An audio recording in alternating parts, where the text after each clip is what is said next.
இப்போது இந்த ட்ரெய்லரை பார்க்கும்போது கிளியராக ஒன்று தெரியுது. இது வந்து டான் மாதிரி இருக்கும். ஒரு ஒரு ஒரு பாயிண்ட் ஆஃப் வியூவில்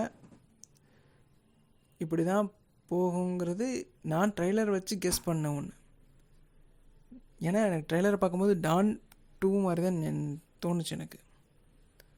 ஏன்னா ஏன்னா இப்போ டான் பார்த்தீங்கன்னா ஒரு ரவுடி காலேஜ் பாய் எப்படியாவது வாழ்க்கையில் சாதிச்சாகணுங்கிற ஒரு இதில் ஒரு கட்டத்தில் அவர் அதுக்கான இதை ட்ரை பண்ணுறாரு. அதே மாதிரி வீட்லேயும் கஷ்டம் அந்த படத்தில். அதே மாதிரி தான் இதையும் கொண்டு போவாங்கன்னு எனக்கு தோணுது அந்த ட்ரெய்லரை பார்க்கும்போது. இதெல்லாம் தாண்டி அஸ்வந்த் மாரிமுத்து வந்து ஏற்கனவே ஓமை கடவுளை எடுத்திருக்காரு. ஸோ அதே மாதிரி ஏதோ ஒரு சம்பவம் இதுக்குள்ளேயும் இருக்குன்னு எனக்கு தோணுச்சு. இன்னொரு பாயிண்ட் ஆஃப் வியூ, இன்னொரு அந்த ட்ரெய்லர் இன்னொரு தடவை பார்க்கும்போது எனக்கு தோணுச்சு. 1க்கு 2 வாட்டி இந்த ட்ரெய்லரை பார்த்தா. ஸோ இந்த Feb 21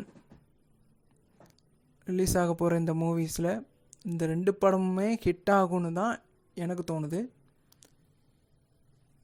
ஏன்னா இப்போ பார்த்தீங்கன்னா ரெண்டுமே ஃபன்ஃபில்டான மூவிஸ், ரெண்டுமே கன்ஃபார்மாக ஹிட் அடிக்குங்கிறத கண்ணை மூடிட்டு சொல்லலாம். ஒரு நல்ல ட்ரெய்லர் பார்க்கும்போது இம்ப்ரெசிவாக இருக்குது. நான் ஃபஸ்ட்டு சேனல் ஆரம்பித்து இப்போ வரைக்கும் நீங்கள் எப்படி அதுக்கு ஆதரவு கொடுத்தீங்களோ அதே மாதிரி ஆதரவு கொடுப்பீங்கன்னு நம்புகிறேன்.